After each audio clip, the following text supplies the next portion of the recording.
The views and opinions expressed by the host do not reflect yours. You're now under the influence of good conversation. This is Vibes, the podcast, hosted by Mimi.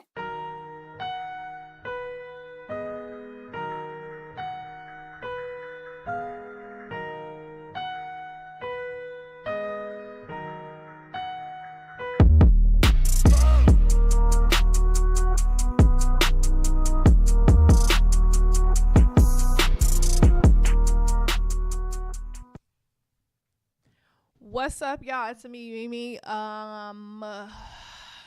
another episode.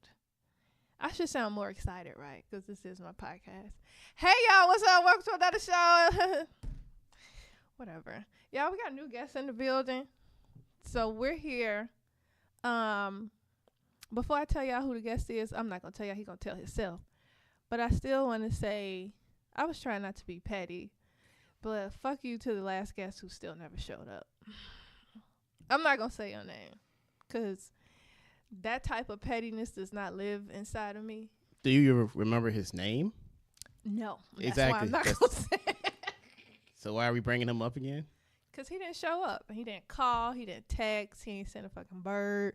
We don't know if he okay. I don't care if she's okay. I have a heart. I want to know if the dude is okay. Like, are you still living? I didn't know him, so I can't say I care. Man, damn. You say I'm cold. I don't care. Oh, I mean, of course you don't care. You didn't even know this nigga existed. By the way, I'm Eric, by the way. I have a heart and what the fuck ever. Y'all, we're in the building. Aaron, introduce yourself. Tell the people who you are. I am 'Cause I don't know Aaron what's J. going on. Davis, independent film director. Can't even tell you where I'm from. I live in 5 states. So Oh, shit. What the fuck is in here? Say all the states that you are from / lived in. Arkansas, Buffalo, New York, New Orleans, Louisiana, Atlanta, and Chicago. I didn't know you lived in Arkansas. That's where I was born. Nigga, I thought you said you was born in Buffalo. I was raised in Buffalo. I was born in Little Rock, Arkansas. I don't know you at all, Aaron. Or you just don't listen that well. I listen great. A lot of the times. I don't ever remember you saying you were born in Arkansas. Okay. It's not about me. It's really not. All right, y'all. So Aaron's here. He's going to be here the whole show, right? And today's topic of the week, we're talking about relationships and marriage because that's what the fuck we talking about, right? Okay. Cool. Let me tell y'all what we drinking on, right? I just legit almost lost a lung. So we drinking on Prosecco again because I bought it. And I don't know if it's like a brand. It's like Prosecco DLC. So shout out to Your Happy Place Liquors, which is here in Chicago in Logan Square.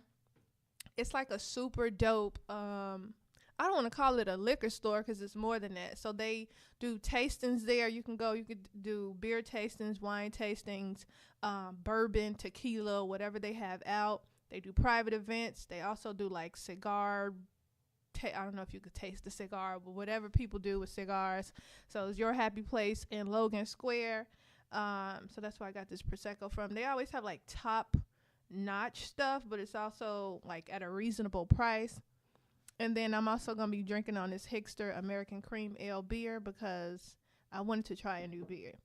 So this was an add-on. So shout out to them. Aaron, you ready for this music lyric of the week? Don't look at my paper. I feel like you've been cheating. I can't see that far. Speak to the mic. People can't hear you. Can't see that far. What up? I feel like you have a sexy voice on. Didn't we go through this before? No. No, not you. Somebody else was out here talking sexy. What the fuck is going on? I can't see that far. Nah. Don't put your sexy voice on. Are you ready? I'm ready. The lyric is, this is so easy. Fuck around with me. You trying to dodge bullets. Serve a pack of chicken and a Dodge Henry. That sound like some new age rapper. It. Because he said some kind of bullshit with chicken. Yep. It shouldn't be on a rap song, so I'm gonna say I don't know because I don't like new age rap. Well, we get along already. I'm gonna say it again. I don't like new age rap also, but this shit was so dumb. It's the only lyric I can't remember even of the. understand what he's saying, so it's like you say chicken in the song, like that's ridiculous. I'm a rap it just like he was. Fuck around with me trying to dodge bullets. Serve a pack of chicken in a Dodge Henry.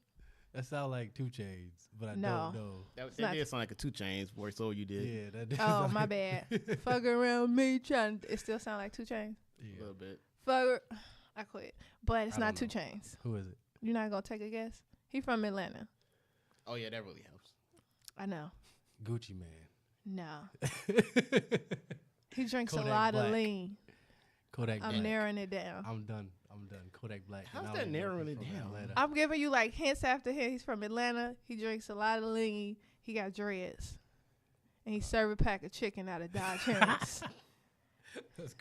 Let's just get the answer. I heard this song on the radio too. He got 6 baby mamas. No, because 6 baby Oh, mamas is, wow. He's actually off lean now. Is he? Yes, he did an interview say he is off lean. I'm he's thro- 18. He's from Baton Rouge though. No, I don't have the right artist, so I'm lost.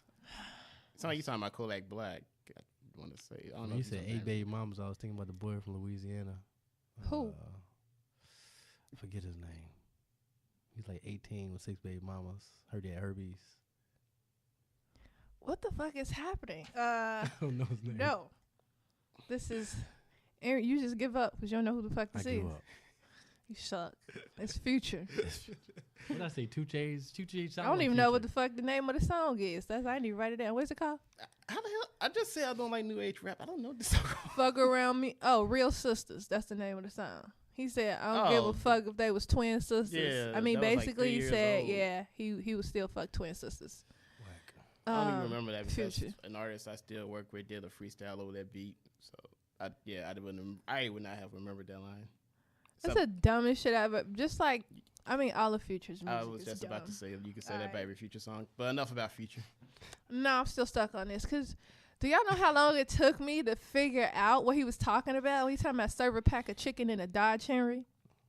Well, we've been talking about we got to do a decipher the lyrics at some point. I'm ready for that So- episode. But I was literally like stuck on this for a long time. Basically, he sell dope out of a fucking old car.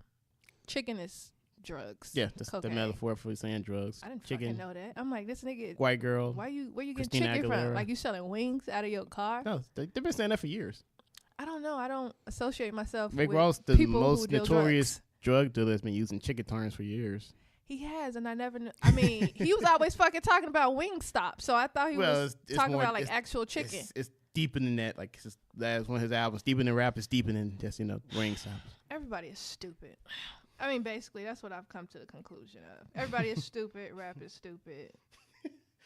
And when's that album coming out again, Mimi? My album, Yeah.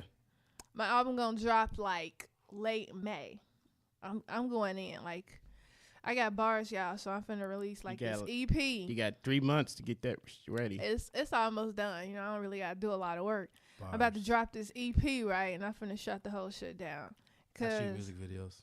yeah, I just shot one for Twister. So I mean, boom, promote yourself. Exactly. Plug. Promote yourself. He legit did. Just shot a music video for Twisted. Shout out to Tristan.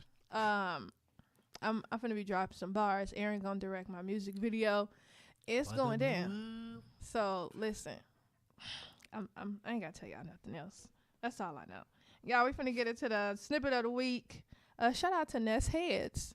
Yeah, Chicago artist. She got a new song out called Freak Show.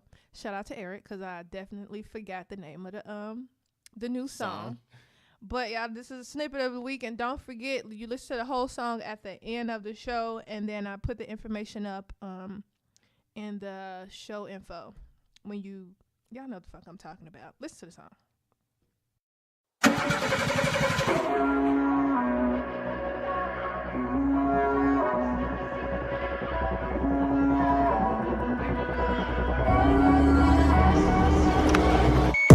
Shoot my pants, I'm riding on a freak show.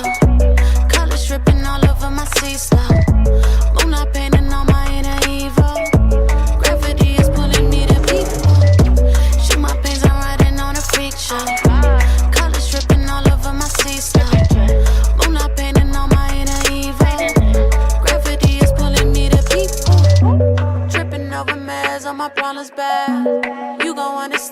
you see my past.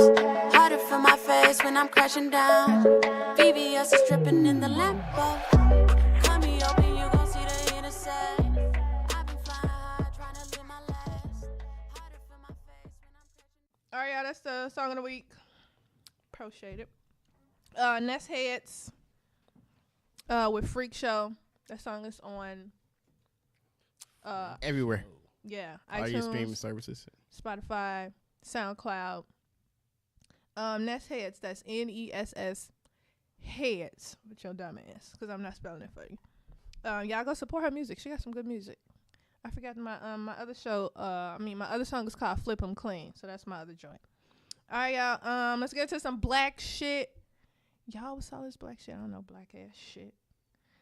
First up. So, Ja Rule is planning another music festival. Even after this damn Fire Festival. He said he's planning another music festival, and it's going to be epic. How y'all feel about that?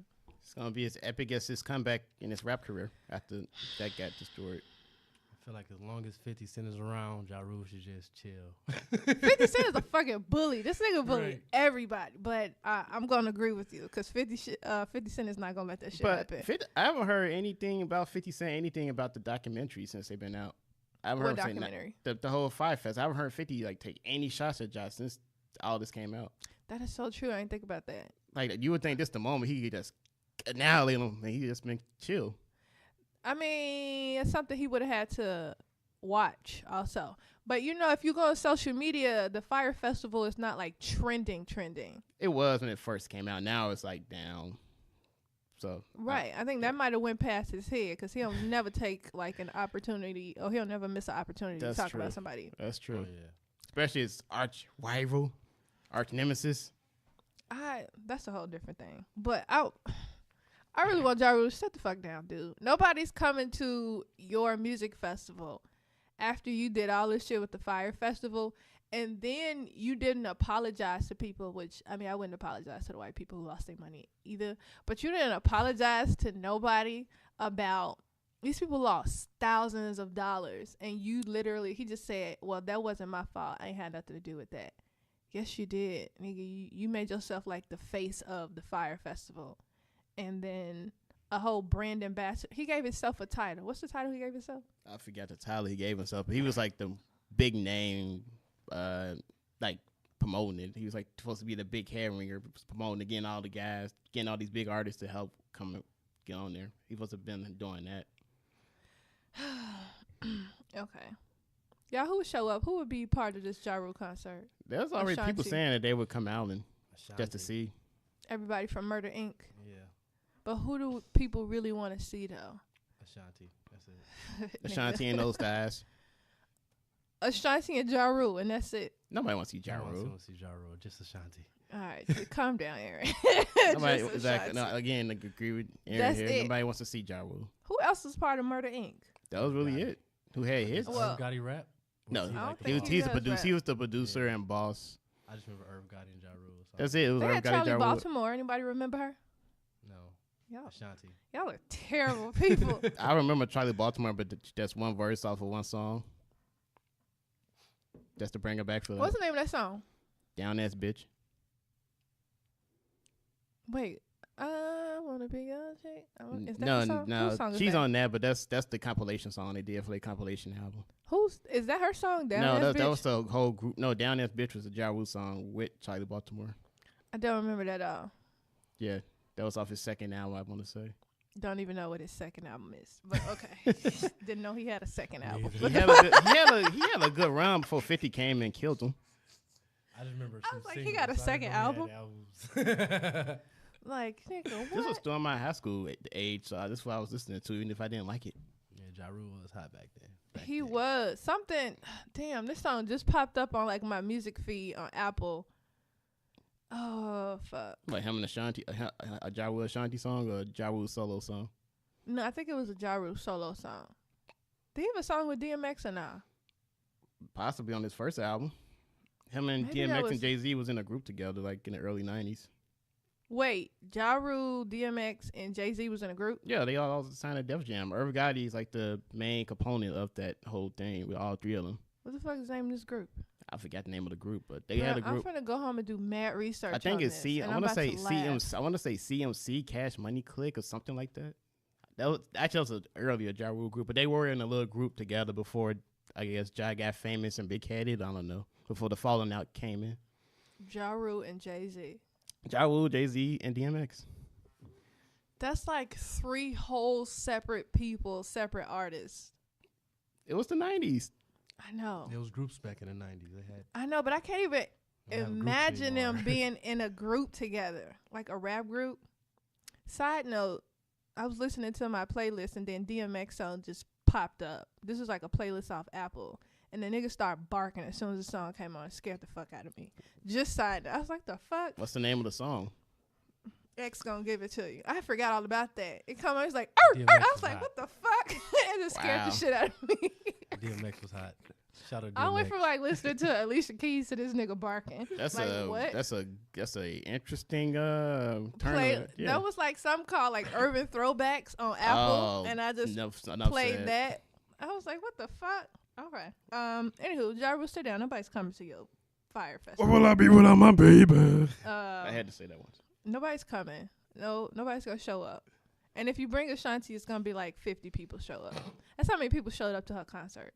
No, they showed up because Tiana Taylor canceled and they replaced her with Ashanti, and 50 people showed up. And then she said it was because of low ticket sales. Poor Ashanti. She got to sit down too. We don't care anymore. Like the dudes might still care, but they're not actually coming to the concert to hear you sing. They come into the concert to look at your body. See you strip or do a Basically. little tease and dance, and then say you're not a stripper. I'm not coming to the concert. At all. Aaron's like, I'm just going to be on the internet. I'll look Just at you on from the IG internet. when she posts those pictures. Oh, fuck. Poor Ashanti. I did not want to talk about this shit, but we're moving on. So it's a lawyer named Michael Avenatti who claims that, this is a dumb fucking claim because we already know, that it's a new sex tape out with R. Kelly having sex with this 14-year-old girl. First off, y'all not telling us shit that we don't know. So now they're about to start this whole thing with him all over again. I think it's the same tape that was floating around because we had this conversation where they were selling the fucking bootleg version of the tape in Chicago. I think they were selling that bootleg version everywhere. That's Come crazy. on. There was some bootlegs. I lived in They- Buffalo, Yeah. New York at that time. Legit. They And was I remember legit. Somebody telling me a bootleg. That's crazy. That's disturbing. Like, if you think about it, y'all selling bootleg DVDs or VHS, however, I might be old as fuck, but they were selling bootleg tapes of this grown-ass dude and this 14-year-old girl. And people were buying it, like, by the boatload It's R. off Kelly. the street. It's R. Kelly. It's also a little girl. I believe I can fly. That nigga really thought he could fly. He thought he was going to fly past all of this shit. And He did for a minute. He did for some decades. I think he got away for like 3-4 decades. And now this shit's about to come to a stop. But this new lawyer is like, there's a sex tape out with him and a 14-year-old girl. We already know this. This dude got hella tapes, but he keeps it in his possession. What y'all think people got to do? I think we need a Chicago nigga to rob R. Kelly and take his tapes and then give it to a They prosecutor. already robbed his house, didn't they? They just took all the furniture and shit. They took everything. They took, I guess he got furniture, the tapes TVs. in storage or something. They could keep the tapes on him at all times. I think that was in the documentary where they were like, he travels with like some of the tapes on him, the DVDs on him so that he can look at them. This dude is like, I don't even have a word for it. There really is no word, just sick. Yeah. It's he beyond sick. But okay, I'm done with this because I don't even talk about it anymore. Your cousin 21 Savage was released on bond. Somebody on the internet's so fucking stupid. When he got released and then he did that interview on Good Morning America, somebody was like, 21 Savage got released on bond. And they was like, what do you say to him? Somebody on that bitch put hip hip cheerio.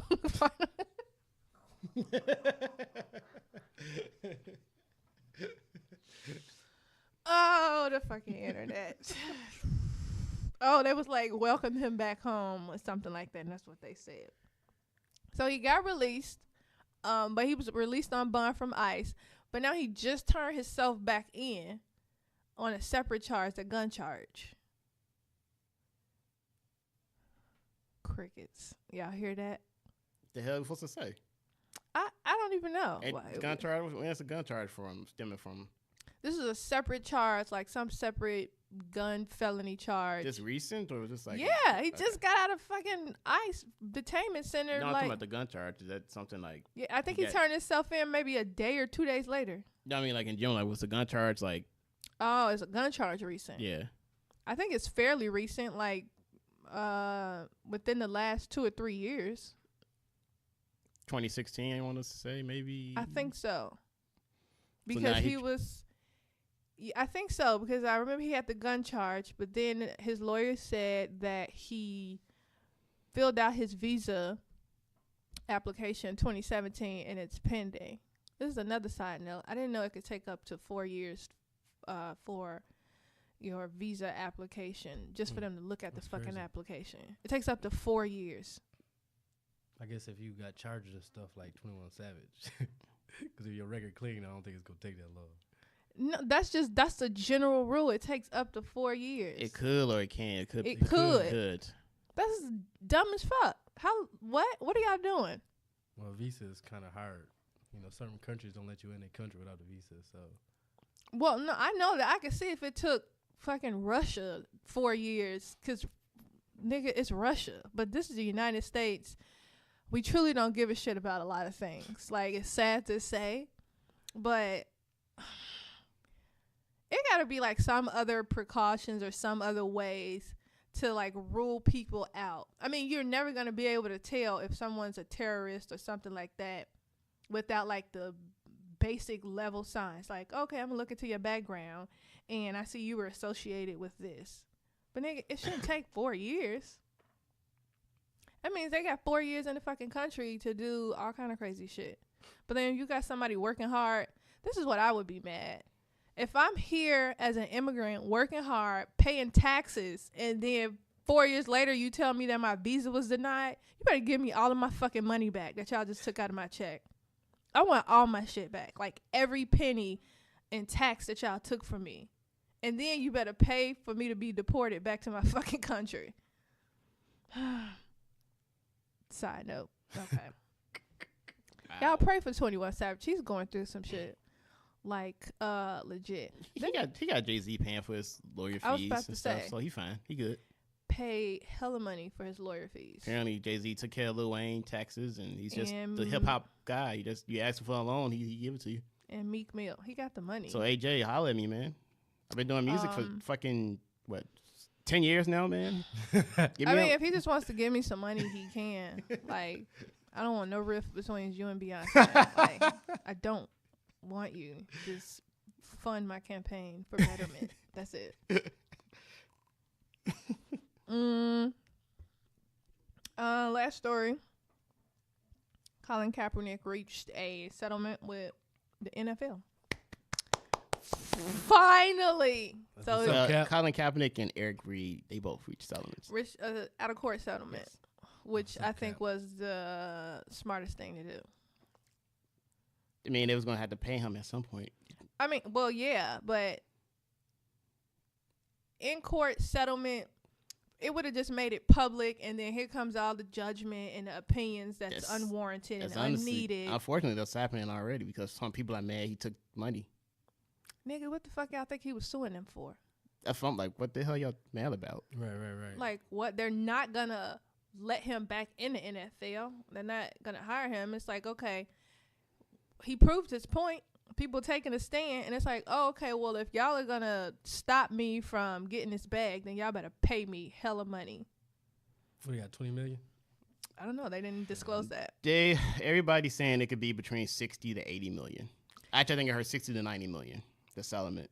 You about to see Nah, number I would have Kaepernick waited for stuff going more out. than that. It's the NFL. You better pay me $60 to $90 billion. Fuck. The NFL Yeah, not yeah, making yeah. that much money. They make $5 billion a year. You ain't getting that many. Give me all of it. Cap not about to get all that. You go with your 60 million, nigga. Nah, I would have been That's what they say. settling Hey, for nah, like, give me the Jaguars. Give me the ownership of the Jacksonville Jaguars. Fuck it. how about that? Ownership of a team. Of a team, yeah.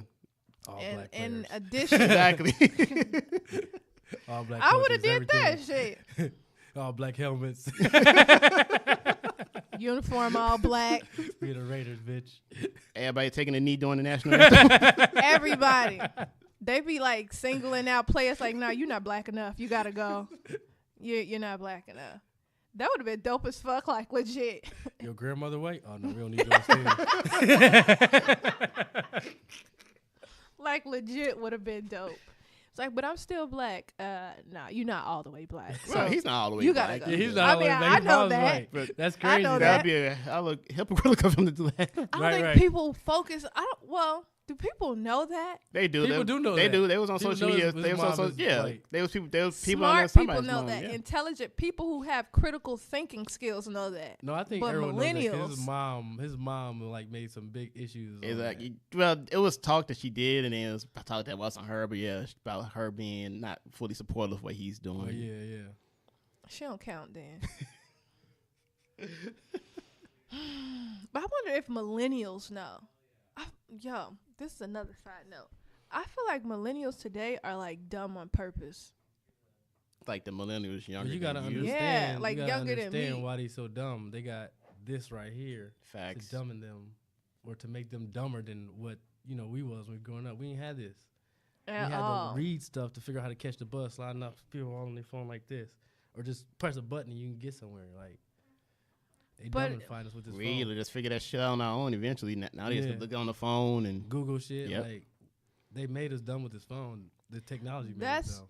That's very true. Cause I'm like, it's not that they're dumb, because they are. I mean, that's a side note, but they don't have they lack critical thinking skills and like logical reasoning skills. Like you don't know how to just decipher between what makes sense and what doesn't. Like that shit is scary to me. Like if you tell a millennial today, like directions, it's a lot of people who don't have sense of directions, but that's fine. But if you have somebody who's been living in their city all of their life and you tell a millennial, hey, meet me 3 blocks from you on the southwest corner, these niggas about to be on Google. Like half of the people will already be on Google. But you could say something as simple, meet me on the side of the street where the McDonald's is at.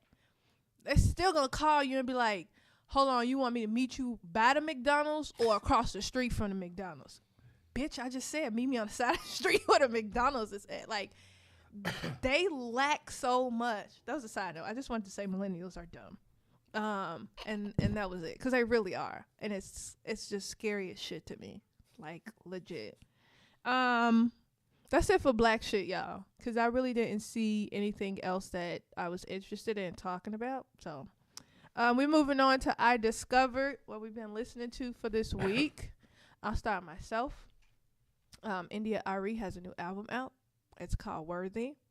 It is like the India Ari that we missed and we want it back. This album is dope, y'all. It's been on repeat it just came out on the 15th. What's today? 16. So it just came out like literally yesterday. I've been listening to this album non-stop. I almost know a lot of the lyrics to all the songs. So shout out to India Ari. This is my jam. Worthy. She got a song on there called Roller Coaster, and it's basically like she's talking about the government and just like the state that we're in now as a people, and she like metaphorically speaks about like comparing the government to a roller coaster, and she's basically like, let me off of this bitch, like let me off this roller coaster. This song is super dope. So that's probably my favorite one on the album, because I was like, girl, I want to get off this shit too. Like, is this real? Aaron, what you been listening to this week? All week I've been listening to a local artist. His name is Illy. Song is called Dancing Like Diddy. Oh, Boy Illinois. Yeah, he's formerly known as the Boy Illinois. His new name is Illy. And I've been Don't on call him Chris Boy Brown. Unbelievable. Sir, did you say you've been listening to Chris Brown? I like Chris Brown. Like I know what the problem is with Chris Brown's music. I see this is my issue with people. Oh Jesus. Artists have lives, and because they have money, they have issues. But their music has nothing to do with their personal lives. So Chris Brown can beat all the women he wants, but he makes tremendous music, and he has issues like everyone does. And I think really talented people have bad issues because they're talented. So now that you're in the media, like all that stuff in the media doesn't mind. I like your music. Okay. Calm down. Nigga, I didn't say you couldn't listen But to you Chris like Brown. Chris Brown? Let me get a drink. Because I didn't know people were still listening to Chris Brown. Like, he got new music out? Or this is... He's always got him. This dude just dropped the album with 45 tracks. Like, I'm not listening to that shit. So that shit is going to go unlistenable. That's not even a word, but I'm not doing that. What the fuck? He had to be high. And I'm going to go with that. yeah, I'm like- pretty sure he smokes a lot of weed. Nah, like, he had to be crackhead high to put 45 songs on one fucking album. He was definitely doing coke, but that ain't none of my business. Eric, you in this joint too. What you been listening to this week? All right. Oh, wait, I'm rude. Yeah. You been With listening to anything anything else? else? Chris Brown and Illy. Illy. Yeah. Changes. I don't like Illy. I'm going to call you the boy Illinois. I like the Boy Illinois better, too. Yeah, Illy sounds stupid. Yeah, it does. Illy, it sounds like you have like a venereal disease or something. Illy, what you got, Illy? You sick? Nah, I'm Illy. All right, I'm done. Done. Finished. Illy? Nah. Okay, I'm done. I'm done after that. What's your rap name? Illy. All right, I'm done for real. Okay, go ahead, Eric. I mean, I've been listening to a couple of new independent artists' music. Ace Da Vinci put out a new song with Don Castro with Cloud. Tango's an interesting track. I like it. Audrey put out a song on Valentine's Day. Take My Yep. Time. That's Shout a out dope to Audrey one. Valentine. Yeah, so shout out to her. That's really it right now. I can't think of what I've been listening to really. I think I heard what was the first song you Tango. listened- I think I was just listening to that. They got a Chicago, I don't know what the playlist called. It's on Apple. It's called The New Chicago or something like that. So they update it every week and they have like all the new Chicago artists on there. It's some dope songs on there. You really got to filter them out from G Herbo and his offbeat Oh my rapping God. ass. Wow. I mean, Oh, I forgot. The new Cardi B song. I actually like that. I do like that. What is it called? Please Me, right? Yeah, please me. I did listen to yeah. that joint. New Cardi B with With Bruno Mars. I was like, it takes me back. It's like a 90s vibe. That was Bruno the Mars point is of it. Yeah. 90s vibe. What'd you say, Aaron? Bruno Mars is hot. Yeah, Cardi B is hot also. Don't discriminate. Aaron. I like Cardi. I like Cardi. Just way keep it better at than I that. like Nicki Then- Minaj. Oh, we not gonna do this. We not gonna do this. Oh, on we this. didn't touch base on BT and that whole fiasco. Oh, Nicki Minaj and BET The and whole her dropping the her whole performance. whoever was in charge of the Triller feed taking shots at Nicki, like I'm not playing performing at your outlet. They begging on their knees to apologize. So It was stupid I don't get why people do this. Like, for clicks. no, not even that. Like the whole headlines and stuff. Oh, I'm not hating. I get that, once people get in charge and, some people feel like I will not be disrespected by any person. But I'm not finna be on my fucking knees talking about I'm sorry and writing whole paragraphs and iOS press releases so Nicki Minaj can say, I accept your apology. Girl, I don't give a fuck. Like, I don't give a fuck. If it's social media, that's what they do. It's clickbait. They That's- knew that. It's BT. If you held BT, if you are, you have BT up at a higher standard, shoot yourself. I was 'Cause literally it's gonna say fucking that. Let me knock on BET. So when they're putting out articles like, meanwhile, and the headline says, meanwhile, Nicki Minaj is being dragged by her lace front. Does her ass not have on a lace front? I'm confused. Is she not being dragged on the internet? I'm still confused. just to say that as you put down the highline that Cardi B has made history being the first woman rapper to win the best rap album Grammy. I believe. Right. And they could have left it. The Thought she girl won who's the best album. I ain't Best rap No, album. best rap album. Yeah, I was about to say that. And they could have left it at that.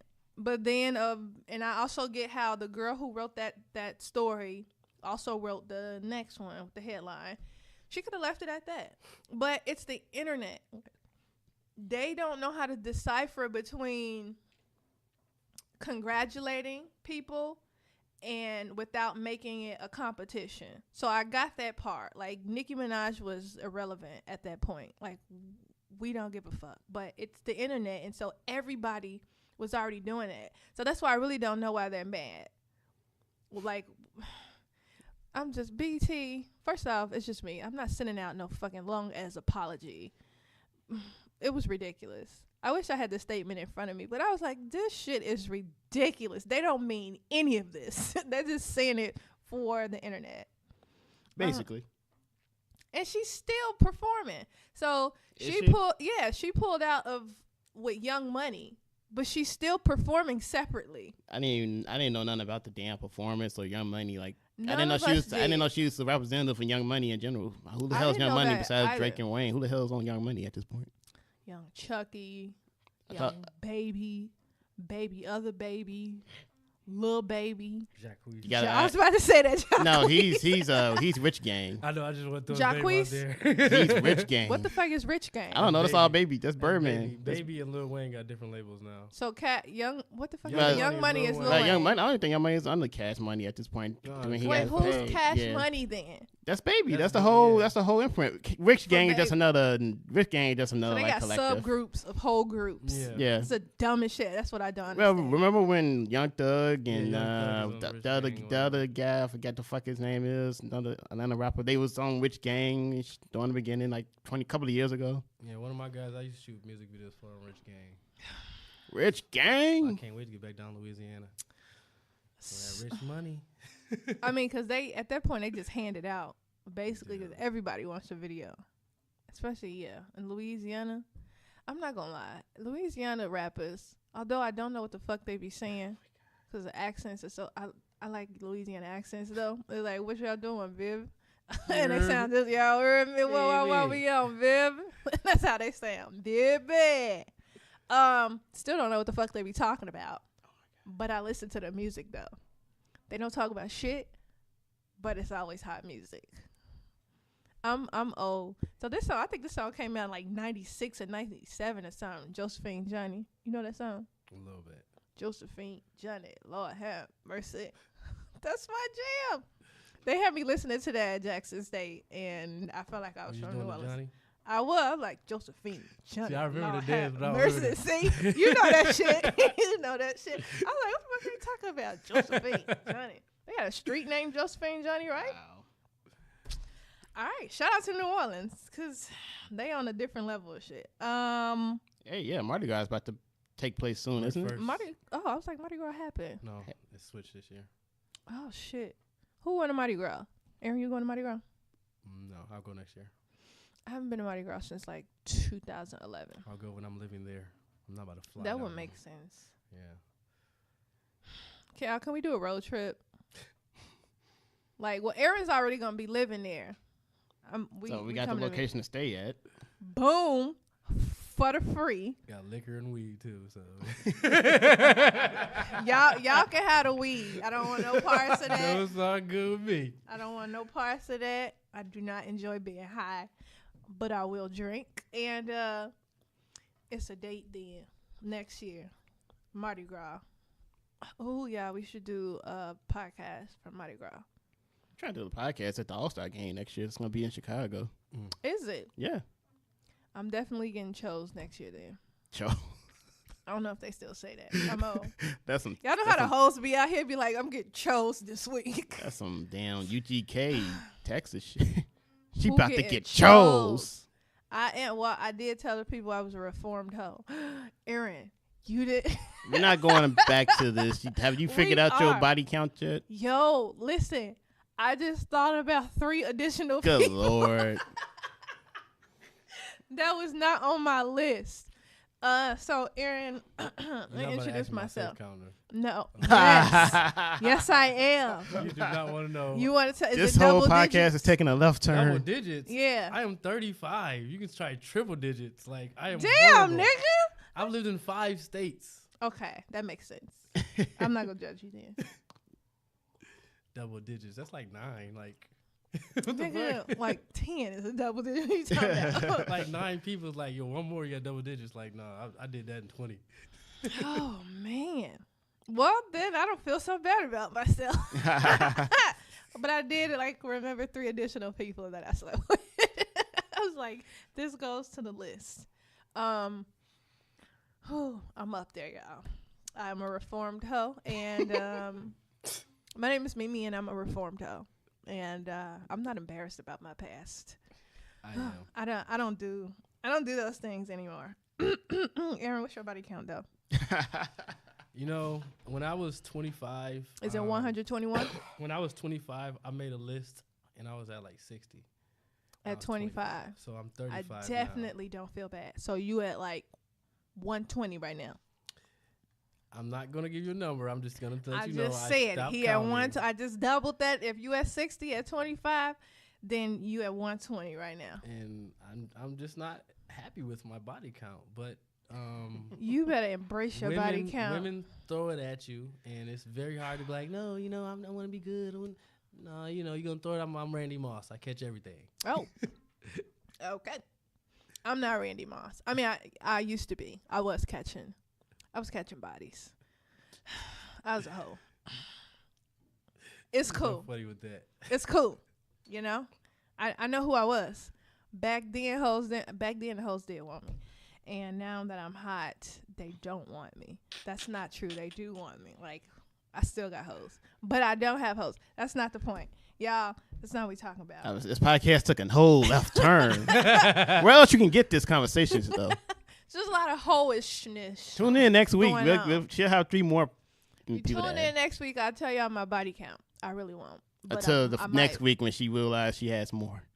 If somebody gives me like a lot of liquor, then I'll probably tell you my body count. I tried to have my best friend tell hers, but she wasn't going. First off, she don't even count. I'm not putting your business out here. I love you, girl, but she don't count because I'm not gonna tell her body count. She's not in double digits. She's not. I was like, you're a good person. You're really a good person. You are a decent human being. I don't even fucking know how we're best friends. You're a really good person if you're in your 30s and you haven't had double digits. No double digits. One of my friends are under double digits, and he's a male. He's under 35. I think he can count on one hand how many people he has sex with. But that's because he's shy. Nigga, shy people get the most ass. No, if you don't talk to girls, you will get nothing. Like, you don't say a word to them? You are not trying to capitalize. You're trying to be Mr. Nice Guy, and that's it. Like, you're not going to try to go after what you want. You're just going to try to, hopefully it falls in your hands. And they going to fall in your hands. You got to go after Okay. it. No, how I'm understanding it, you could be the shy dude, and you at a party, and then you just go up and you be like, what's your name? You're about to get some ass in 5 minutes. No, see, that's the opposite of my friend. The shy guy is not going to go talk to a girl at a party. He's going to stand on the wall and hold his beer the whole night Fuck. and wish that he had enough confidence to go talk up to the girl. Me, I'm that guy. I'm about to go say, what's your name? What's up? I want to talk to you. Oh, what's your friend name then? Because one of y'all about to Boom. holler at me. Asshole. One of y'all about to holler And at then a me. friend gonna be like, no. Like, he's trying to holler, like, it's okay. 'cause I Then already 5 minutes fucked your later, they friend. in the bathroom. Right. Boom. Fucking the friends. Like, you should have told me your name. All right. Listen. Be losing out. For real. I was not losing out because I was telling everybody my name.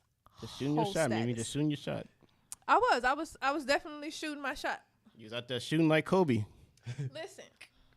I Kobe was just don't do walking shit. up to people. I'm like, I have a new self-confidence. And I was walking up to niggas like, yo, you fine. Like, you fine as fuck. And just walking. And they just, like, dudes, when you pay a dude a compliment, they get really weird. Like, As somebody who's get compliments, it's like, what? Like, I mean, I know I'm fine. But like, damn, okay, shit. Where we gonna go with this? Like, you want to dudes leave? y'all get weird as fuck. If a girl walks up, or not a girl, but if a woman walks up to a dude and be like, you fine as fuck, and dude's be like, damn, thank you, all right, okay, and then they be like, okay, I mean, we finna go in this bathroom or what? Exactly. Boom, whole status Pretty much. up there. It's a real level. I've come back down. I'm almost like a virgin again. All right, yeah, we gonna move on. I think I'm gonna get struck down before I leave this fucking building. That's it. That's all we've been listening to, because we just definitely got all the way off topic. Yes, we did, but that's all we've been listening to. MDRE, Cardi B, Boy Illinois, RGV, my Illy. bad, Illy. Illy, Dumb as shit. RGV. I feel like I listened to somebody else this week. I don't know. Oh, I did listen to that Chicago playlist. So I tried to listen to G Herbo, and then I was like, God. Oh my gosh.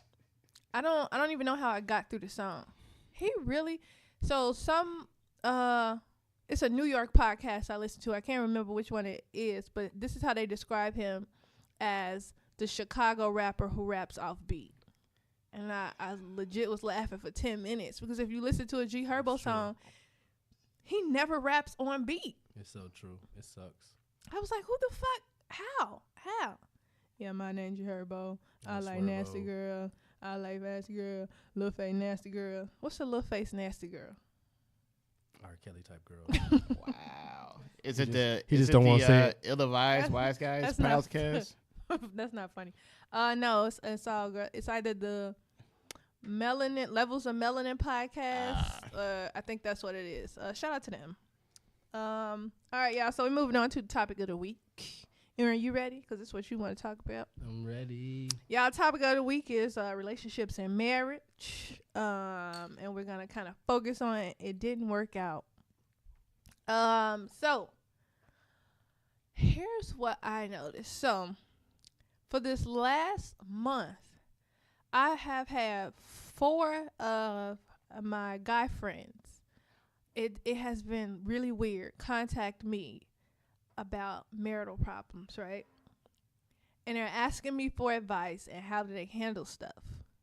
So, like, I usually always think, like, when I'm listening to them, it's always, well, she did this and she did that, or this is the problem.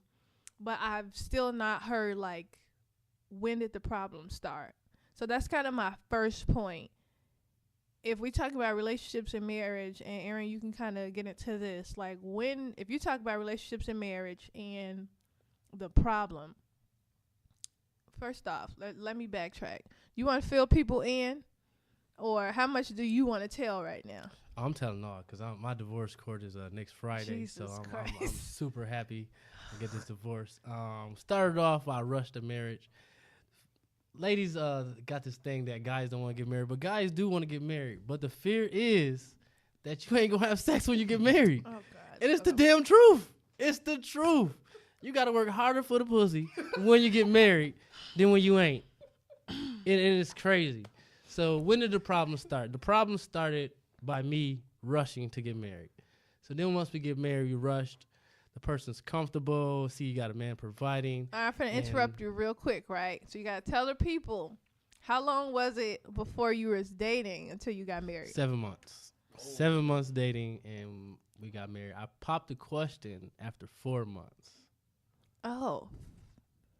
Fuck, so you ain't tell me that part. Yeah. and Don't be then leaving 3 more shit out. months, Well, I don't know. And then we got maybe 3 or 4 months, then we got married.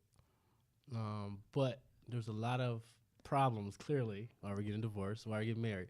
I recently read a book called The Love Languages, which I can think that really suggests that anybody in a relationship, read that book. It's a very good book for relationships. It teaches you how to love your spouse. And we didn't know how to love each other. So I guess the problem is that her love language was words of affirmation, and I would call her lazy and tell her stuff like that, and that would beat her down. So she would do stuff to say stuff to me, and that's how the issue started. We didn't learn each other's love language. What's your love language? I don't remember because when we took the test, I was only focusing on her and how can I love her better. Okay. All right, so I'll have to read the book and take the test with someone else again. all right. Okay. So when did you notice, like, there was an actual problem? Not like oh, this is a surface situation, this happens in our relationship, but when did you notice that it was a problem in your marriage? I was just looking at some recent texts, and I would say maybe like a good year into the marriage, we was talking about divorce. She was saying I was clingy. I always wanted to be around her, and I'm like, you're my wife. Like, why wouldn't I want to be around my wife? So yeah, about a year into the marriage, I noticed that there was a lot of issues that need to be worked on. Did you feel like when y'all got married, did you feel like, or did you sense like any kind of hesitancy from her or from yourself? Like, did you ever question yourself, like, is this a good idea? Or did you feel that from her? I didn't feel that from her, but I didn't question, should I be married? I just really was saying like, man, I really can do this. I really can do this. And I was really confident that I could do it. But I was broke down. Wait, hold on. You see, now you got to go back and explain that. What do you mean, like, you were I can do this? Like, what? Okay, so explain to me, what was your idea of marriage when you got married? Ooh, that's so great. My idea of marriage was, I'm a hard worker. You know, I got like 6 jobs. He don't get Find tired. a woman that appreciates the fact that I work. You work a little bit. You don't have to work a full-time job. Just work enough to keep food in the house. Help me achieve my goals. I help you achieve your goals. We travel. We save money, laughs, sex, a good relationship. That's what I thought marriage was. Wait, okay, so you had like this picture. I have 2 best friends that are in your married, mind. so I have a good picture of what I think of it is. All right, so that's one point. So you have this picture in your mind of how you want marriage to be or how it should go. Right. So when you're thinking about all this stuff, this is how it's going to go because it's the picture in my mind. And I know it's going to go like this. So when you start encountering problems in your picture, was there problems? No problems in the picture. Everything was picture perfect. But that's not real, though. Right. It's not real. So how do people do that? This is like a side conversation. I get how people do that because we'll be like, okay, well, I'm about to get this new job. And my new job is going to be perfect. Like, they about to pay me this salary. This is the salary that I wanted. I got my own office. Ain't nobody going to tell me what to do. And then here comes this white man telling you what the fuck to do. And it's like... No, he's getting on your nerves every single day. Yeah, and now you hate your job, and now this shit is depressing. And it's like, oh, okay, well, they pay me the money that I wanted, but this job is actually depressing as fuck. I think with relationships, we have this picture in our heads, but once the reality sets in, we're usually, and this is like the cliche saying, the grass is not always greener on the other side. But when you're in that situation, it's like, well, this is simplicity when you're out of it and you think about it and you have time to reflect. It's like, why didn't I think of simple things? Like, why would I not think this would happen? Why would I not think that not something would go wrong, but that we would have disagreements and arguments and that this was a possibility? Like, were you thinking about that when you got married? It's like, there is a possibility that we might not really connect. No, I wasn't thinking about that because I guess I was just so strong on I wanted to get married. Like, I really wanted to get married, and I still do. And I was just hoping, like, you know, knowing that I can do everything, pay bills, and take care of my woman, that all you got to do is do the small stuff that men require, and we'll be happy. Oh, jeez. What's the small stuff? You cook, you clean, Oh, you have Lord. sex, and communicate. That's what marriage is. Marriage is communication, sex, and finances. It is. Ask any marriage counselor. We went to 4. Marriage is communication, sex, and finances. Ask Okay. any marriage counselor. Let's break down communication. What is clear communication? What does that look like in a good relationship, like a good marriage? Well, let me tell you what it doesn't look like first, because I just had this conversation the other day. We have one car. I leave my job to take you from the emergency room. I'm telling you, take my car, take me back to work, and come back and get me. You're telling me I don't want to, once I get in the house, I don't want to go back out. It's raining outside, so you're going to, once I drop you off, you're going to have to walk to get the medicine. So you tell me I've been walking all summer. That has nothing to do with right now. Bringing up old stuff, that's horrible communication. We're trying to solve a problem, you're bringing up old stuff. That's bad communication. What good communication to me looks like, the problem is we have one car. You need to go somewhere, I need to go back to work. Take me to work. You have a vehicle where you need to go. Come back and get me. You're going to have to go back outside.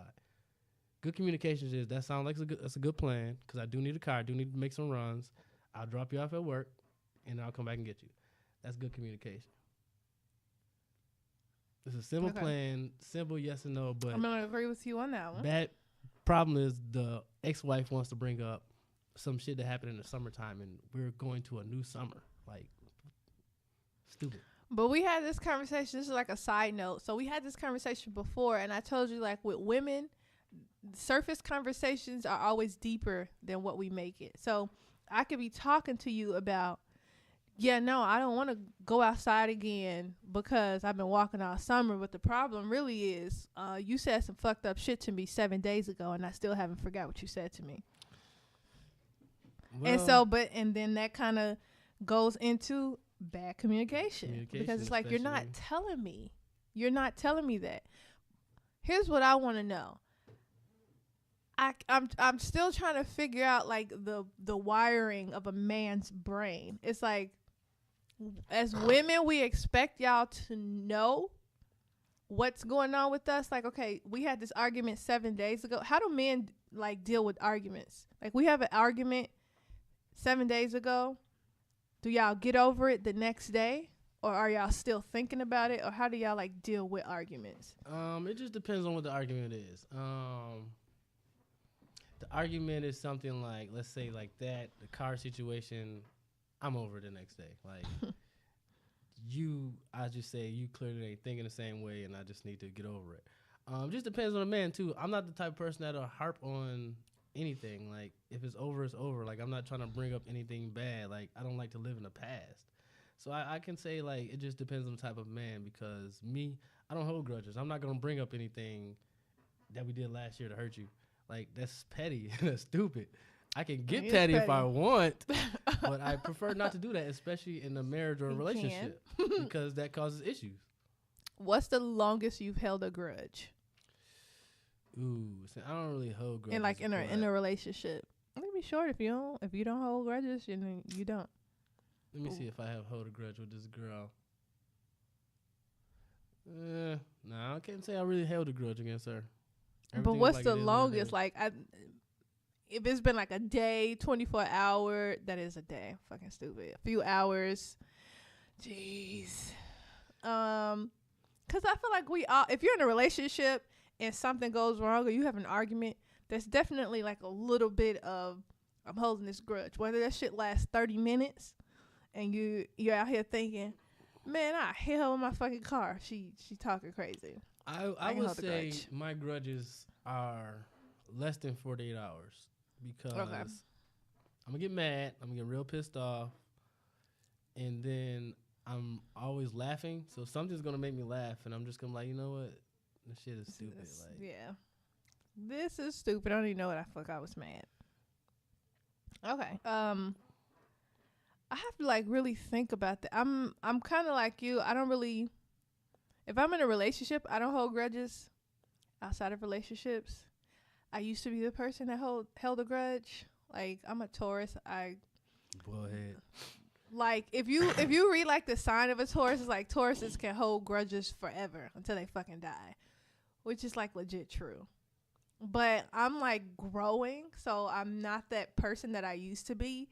But if you would have caught me like 2-3 years ago, I definitely would have been like, yeah, nigga, I'm still holding this grudge from 15 years ago. Like, I'm gonna fuck you up. She just told me why we broke up.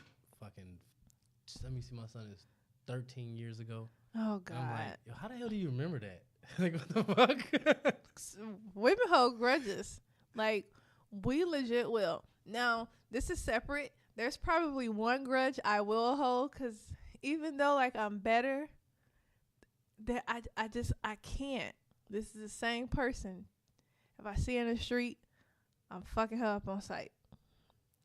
To my ex-supervisor who fired me. Whoa. Like, I That's will different though. I will fuck her up in the street. That's a side note. Anywho, All right, so we're gonna move on. So if we're talking about like a broken relationship right now, if I'm giving advice to my friends, like I try to help them understand that you have to also take responsibility for the part that you played in the relationship and why it didn't work out. So have you thought about like what's the part? How did you contribute to like the brokenness, quote unquote, of your relationship? Because it's not always all on the woman. It's not all on the woman. Like I said, her love language was words of affirmation, and I think like I said something to her that broke her. And What was that? Yeah, I tell told her. Was it petty? I don't know if it was petty, but I was like, yo, you just kind of need to work out to like get a bigger butt, like like you don't really have no big butt. And That's some nigga shit. Like what? and that she just was like, no one ever told me like that about my body. I was like, well, Oh God. so I guess that was it. That was what I need to take responsibility for. Like, you shouldn't tell a woman anything about their body, because women are very sensitive, and like you said, if she gonna hold a grudge, she gonna hold a grudge. So she held a grudge with that pretty much the rest of the marriage. All right, so that's something surface. That's like one thing. But when I'm talking about, it's like a totality of the situation. Like, how did you like contribute to why your relationship didn't work out, like the breakup of it? Because if you ask a woman, it's like, okay, well, my relationship didn't work out because I didn't make myself available, or I purposely didn't make myself available, and so I could have been there for him more, or I could have supported him more, but I just chose not to do that because I just didn't want to. I was at that point, I was over the relationship. So I'm talking about a totality of it. Well, I guess on my side, I can't really say that because I was there. I'm a Well, no, that was like an example. Yeah, So I'm just saying from my side, I can't really say anything I could take responsibility for, but telling her things, and that's really her responsibility to say, okay, my husband is telling me something, maybe I should approve, instead of her just saying, oh, you don't like me. Things I did, like I feel like I was there. I was supportive of her ideas. Like I ain't step out for a while. It took me like 3 years to step out. I was doing everything. I listened to her. Like, she told me to seek therapy. I did that. Like, any advice she did, I did that. And it took me a while to listen till I got a therapist to give me some advice to say, like, how often do you tell her no? And like, I never told her no, but she always tells me no. So I can say that maybe the things I've said damaged her and kind of messed the relationship up. But on my side, I'm not gonna say I was a perfect husband, but yeah, I damn near feel like I was a perfect husband. Like, I took care of a kid that wasn't mine. I paid a fucking rent that was $1,300 every month. I bought you a car, did everything while you wasn't working, paid a chiropractor bill. I was a great husband, but not getting the love that I needed forced me to go out. So, in all of that, like, what I want people to do is like take responsibility. So you're talking to me and you can't really think of something that you did that contributed to the breakup of your marriage. Just me saying. But the thing is like, what I literally just heard you say was, oh, okay, I might have been emotionally abusive to my wife. That's it. But you got to think, if I'm saying something to you, not saying something like, yo, you need to work out, and I'm telling you like something crazy, like I'm saying like, yo, we can work out together. Why do you want to work out? So you can get a better body. That's emotional abuse. Because how a woman perceives that is, if you're sitting there and you're saying, okay, well, your wife is like, why do you want me to work out? So you can get a better body. The woman is perceiving that is, oh, you don't like my body. You're not attracted to me. Like, legit, because it's about, but this is what I learned today. Y'all, this is a separate thing, but I had like a reading. I had my poems read today. This shit was crazy. But what I tell you and how I tell you, how you perceive it That has absolutely nothing to do with me. So I get that. Y'all can be mad if you want me. You can at me. Fuck.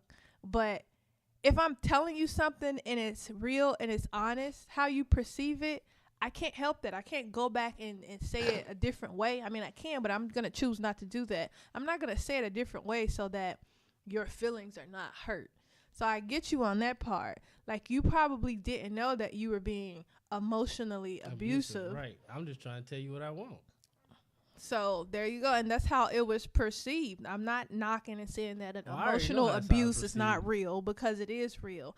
But if you're like blatant with it, like, oh, okay, well, you're fat, like, you ugly, I don't like the way you look. That's like blatant emotional abuse. But if you're like, I would like for you to work out because, you know, I want us to work out together so you can have a better body. I mean, that's still emotional abuse, but it's not as blatant, because that one right there, it doesn't matter how a woman's going to perceive it as, my husband is not attracted to me. So Well, was it? I give it to you that on that, but there were stages where I said that we can work out together because that's something I like to do, work out. Mm-hmm. And then I was trying to get her to continue to work out by trying to encourage her. Nothing was working. So I said that hopefully that would encourage her, but it was emotional abuse and it went the wrong way. Yeah, especially with that. But like, what you also have to understand, I think we had this conversation, you can't force somebody to change something about themselves that they don't want to. So I need to stop you right there, because you told me, not you, but my wife told me, yo, you need to go to see a therapist. So you're telling me I need to go do something, but I can't tell you need to do something? That's crazy, because you're telling me that you don't like my mental, which is the person you married, and I'm telling you that I don't like your physical. It's something we can both change. Right, but you're not listening to what I'm saying. I hear what you're saying, but you need to hear Slap what I'm you. saying. I hear what you're saying. She's So it telling doesn't me- make sense to you on a surface level. So No. you're like, how you gonna tell me to change something when No, you no, don't no, want no, to? no, no. I'm willing to change, and that's I what know I'm trying that. to understand. You tell me something, and I'm saying, okay, boom. And that's not the only things you told me. You tell me things, and I'll take it, and I'll say, okay, I need to change something. And I'm just saying, why can't I tell you, hey, I like to work out, and you come work out with me? Say, no, this shit is stupid. I don't want to work out. But that goes and it proves my point. You cannot force somebody to change something about themselves that they don't want to change. So you're telling her to go work out. She don't want to work out. She don't want a better body. She's fine with what she has. She tells you to go and seek therapy, and you go and it's changing your life. That's because you actually want to work on yourself, and there's something within you that resonates with wanting to live a better life. That's because you wanted to do that. But somebody told you and it gave you that push that you needed. You're telling her to go work out. She don't want to do that shit at all. That's not something she wants to do. It also came to, for me, when I seen my therapist also, that anything I asked her, she told me no. So it wasn't just working out. It was anything I've asked, she tell me no. Anything she asks, I tell her yes. So that's something that made me realize, like, it took me a long time to realize that anytime I ask her to do anything, work out, come chill me, talk to me more, it's no. Yeah, that's that thing. That's like I told you, that type of person has a lot of self-work to do. And unfortunately, you're not part of that process. Because if you get no every single time with everything, that means you're being blocked by everything. So they got self-work to do that has nothing to do with you. You cannot fix that. You can't change it. What I do want to ask you, because I feel like we talked about this, can you talk about like the stigmas around like black males in therapy? Because I just want all my friends to just go. You don't have to go to therapy, but I just want people, get a counselor, seek help outside of your friends, because your friends are always going to be biased. They're going to tell you like either stupid shit or things that they think you need to hear. Black males don't want to see therapy because they think it's stupid. They think sitting down and talking to somebody in a room is stupid, and it makes them weak. I was about to say it has anything to do with masculinity. 'Cause Yeah, I feel I'm like being honest that's, with you, it makes them weak. I was talking to, I'm not gonna say my ex-girlfriend, but a girl I've dated for a long time yesterday, And she told me the guy that she's presently dating now, she got him in therapy. And he was saying the same thing, like, no, I don't need to see no therapist. I don't need to be talking to nobody. Like, that's stupid. A black male, same thing. Mm. And now that he's going, oh, this shit is great. Yeah, thinks this shit I got is to release. amazing. Like, I need to go again. Right. Now he's going without her. And she's like, well, I tried everything I can. But to answer your question, a lot of black males are just intimidated to get help also. They don't have a father figure to give them guidance. So sit down and talk to somebody, another male is going to be like, I guess a scary factor because you never had that in your life. You never had a male sit down and talk to you one-on-one. So that's kind of like I'm sitting down with, my father and getting some advice. And they never had that. So it's scary to them to say, I need to go get help because I've never had help before. I only had help for women. So that's why guys talk to a lot of women and get advice from women instead of getting a therapist.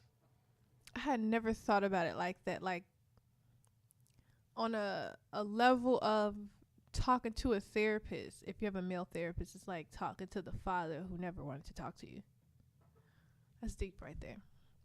Because it's like you getting counseling. And what a father's supposed to do at a young age is counsel their children. But if you never had that, and now you telling me to go seek counseling, you going to tell me to talk to somebody one-on-one, it's like, it's really like a scare factor for a lot of males. You figure when they put them in them, give me those little cells, and you talk to them like, I don't know what to do. I don't know what to say. I don't have my boys around me to tell me what to say. Now I'm scared. That's why you learn something every day. Because I never thought about it on that. Like, I've definitely had conversations where it'd be like, well, I didn't have a father figure, so I don't know how to do this. But when you say something as simple as, that's like speaking to the father, trying to have a conversation with the father you never had. Or for women, we go and we seek therapy because a lot of women, black women, think therapy is stupid also. Black women will be like, well, no, I don't need that bitch in my business because I just don't. Like, everybody don't need to know what I'm going through.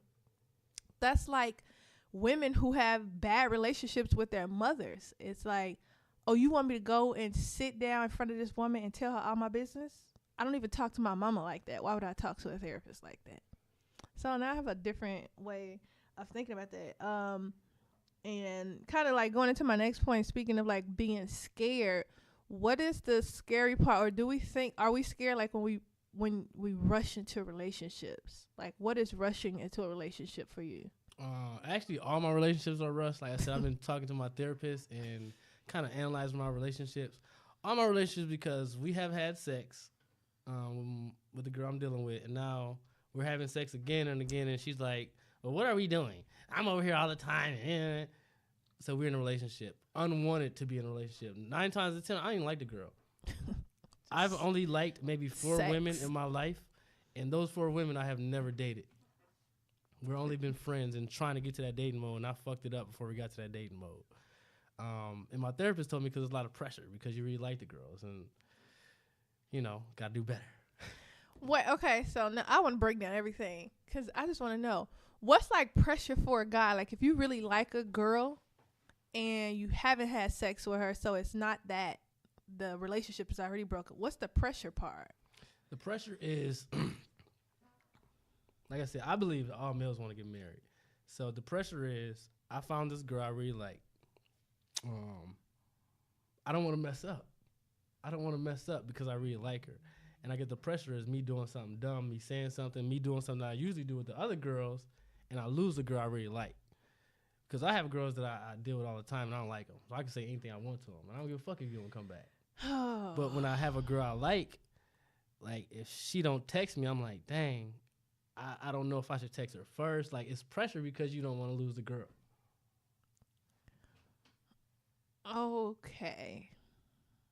Okay, that's a part.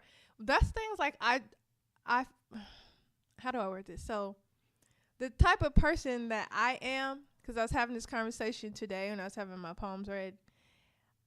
Like, if I'm in a relationship, I feel like that's the game.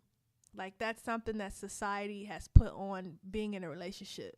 Like, we'll do simple stuff like, oh, do I text him first? Does he text me first? Do I call him first? I don't give a shit about that. That's all stupid. Like if I call you, I call you. If I text you, I text you. We're going out, like, let me know. I'll let you know if I plan something.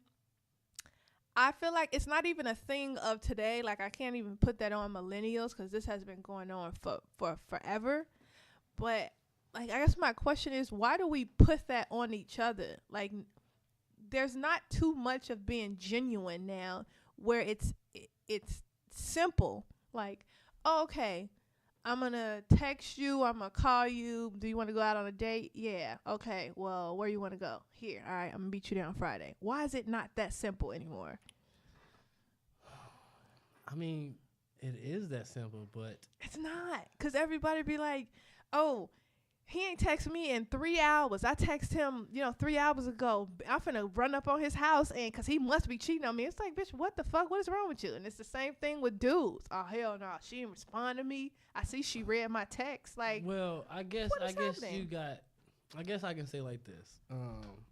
Let's just say, for instance, if you text me and we're dating and you don't respond, I got this other girl that I've dated before and I text her and she responded quick. So I guess it's the comparing. That this girl showed me a way that she has her phone in her hand. Most people have their phone in their hand all day. So I'm kind of comparing you to my last relationship because this person showed me she wanted to talk to me. Or I'm interested in you and you're not showing me the same person that other person showed. So I guess I think that's what it is. It's a lot of comparison to, oh, you didn't do what my last person did, this, that, and third. So it's literally a psychological thing. Because I know with my wife, ex-wife, whatever it is, she doesn't text me at all. She only texts me when she needs something. So with that, I've told her, like, I would mind if you text me good morning. I know you got your phone in your hand. So when she doesn't, and I got all these other girls texting me, or my previous just texting me, hey, how you doing, good morning? And like, damn, like, why I can't get that from her? So yeah, I feel like I was born in another era because I've definitely been called out for this. Like, you don't text me good morning. I always text you good morning. And it's like, for me, I'm like, nigga, I'm getting ready for work. That doesn't matter to me. If I call you in the middle of the day or whatever, I'm going to ask you about your day. If I see you at the end of the day, I'm not that person with my phone in my hand all the time. And that's it. And that's probably what I should tell guys before I start dating them. I don't have my phone in my hand 24 hours of the day. I will leave my phone and go and hang out with somebody. I leave my phone in my car sometimes and I put the damn thing on silent because I don't want to be interrupted. If I tell my friends I'm going out with them, I'm paying full attention to y'all.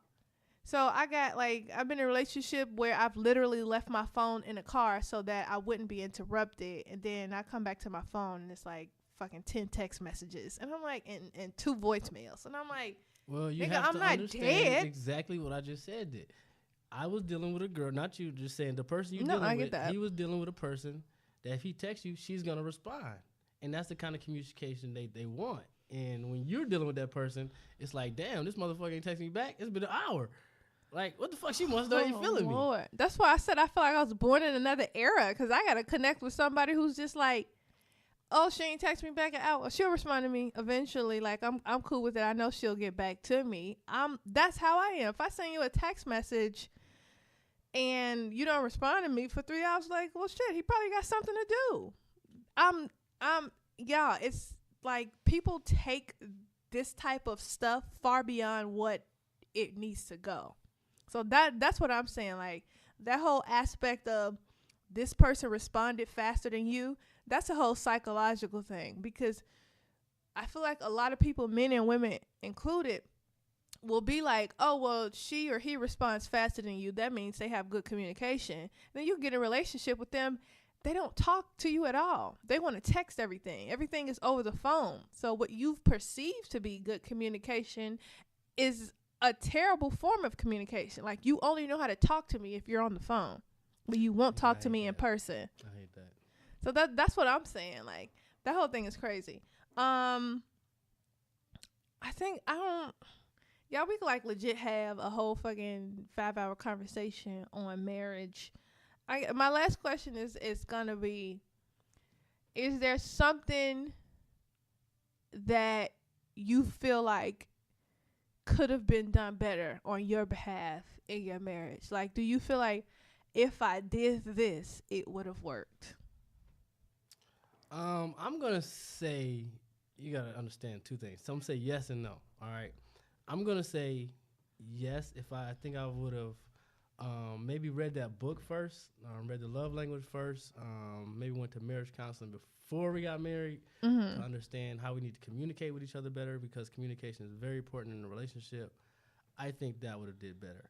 I'm gonna say no because I think if I would have did all those things, and she's knowing that I did not plan on living in Chicago the rest of my life, I think she would have still said, I don't want to move out of Chicago. So kind of like on the fence there, because she's from Chicago. I knew I was going to leave because I don't like the cold, and I'm not from here, and I know I've had more success in Louisiana, so I'm going back to where my success is, and so, yeah. So I think it would have worked, but I don't know if she would have moved. So it still would have been the same outcome. It would have worked to a point. To a point, certain then she would have been point. like, I don't want to move away from my mom, which her mom is like 65, and Laura's saying this, but she's probably going to die in the next 15 years. So, like, Jesus Christ, gonna man, be- damn. you're going to be taking care of an old person rather than living your life. And I thought that was stupid because you want to be, I don't feel like anyone should live in the same area their whole life. I think people should want to move around, explore different parts of their life. You miss out on different opportunities. You miss out on meeting different people. By me living in Louisiana, the time that I did, someone gave me the story for my first movie by just meeting these two ladies. And if I never lived in Louisiana, I never would have had that story because I actually watched them two communicate, and I wrote my story based off that. So just different experiences give you different parts of your life. And if you just living in, let's just say where she lives, Park Forest your whole life, which is a small suburbs, like you're not really coming to Chicago. So you're not getting anything. I agree with you on that. I definitely think people need to live and go outside of their comfort zone. Like, I'm so glad that I went to Jackson State University because it gave me a chance to travel and see that and see what I didn't see. So I lived down in Jackson for like 5 years. I haven't lived anywhere else, but I got to go to Dallas. I got to go to Atlanta, New Orleans, or Louisiana. I literally traveled throughout the South and a lot of the Midwest. And then it was like, okay, now I'm interested in travel because the world is so much more than my 6-block radius. Let me go out of the country. So I agree with you on that. Some people are literally stagnant and they stay the same place for their whole life because they feel like they're going to miss out on something. But it's not like it's not like a fear of missing out on the unknown. It's like a fear of missing out on what I experience every day. Like, oh, okay, I've been here all my life. On Saturdays, we have spades tournaments. I don't want to miss the spades tournament. And it's dumb shit. And that literally is what it is. Instead of saying, okay, well, y'all are playing spades on Saturday, but I actually took a trip outside of the country. Or I live in, I don't know, New Orleans now. On Saturdays, shit, we film movies. We go network with TV executives or something like that. People don't want to miss out on what they've been doing for their whole lives. So it's become a routine. They don't want to miss out on their routine. I want to say, piggyback on that. A lot of people don't understand that. Let's just say, for instance, if I'm a film director in Buffalo, New York, they let me shoot 0 music videos. I might have shot 10 music videos in Buffalo, New York. When I took my music videos from Buffalo, New York, and moved to Louisiana, my music videos went from 10 to 300 because I'm not from there, so they don't know who I am. They want that new face. They want that new work, a new person, a new style. You're not from here. You're giving us something different that we don't even know. So a lot of people don't know this. Like a lot of rap artists, you don't get support in your own town. Oh, you need to go elsewhere to get support. So people need to realize that there are better opportunities when you go out of town as far as jobs. Like I say, for instance, you got your 2 degrees. You go out of town with those 2 degrees, people going to look like, oh, we need you. You need us. You're not going anywhere. We need to hire you. And that's what I know for a fact because I've lived in 5 states. So I know when I'm done with here, I'm gonna put my application in Louisiana, and I'm gonna get me not one but probably 2 jobs. Knowing me, probably like 4 Yeah, I was jobs. gonna have 13 Right. jobs, and I'm like, when do you sleep? Right. So Like it's at like work. I sleep I on my mean, breaks. just people need to take opportunities, and then I was trying to explain it to her, but she just too scared to move out of her comfort zone, and that's scary. Yeah, that's a whole different thing right there. I honestly don't even know how to explain that, trying to get somebody when it comes to travel or moving, like uprooting your life. I don't know how else to really explain that. I know I was ready when I applied for college. I was just like, I don't want to be in Illinois for the rest of my life because there are other things out there and I don't know, and I'm not going to know them if I don't go outside of my comfort zone. So that's the real reason I wanted to go down south to school. Wasn't because, oh, I got family down south. No, I wanted to see what the fuck was down south, what was outside of what I knew.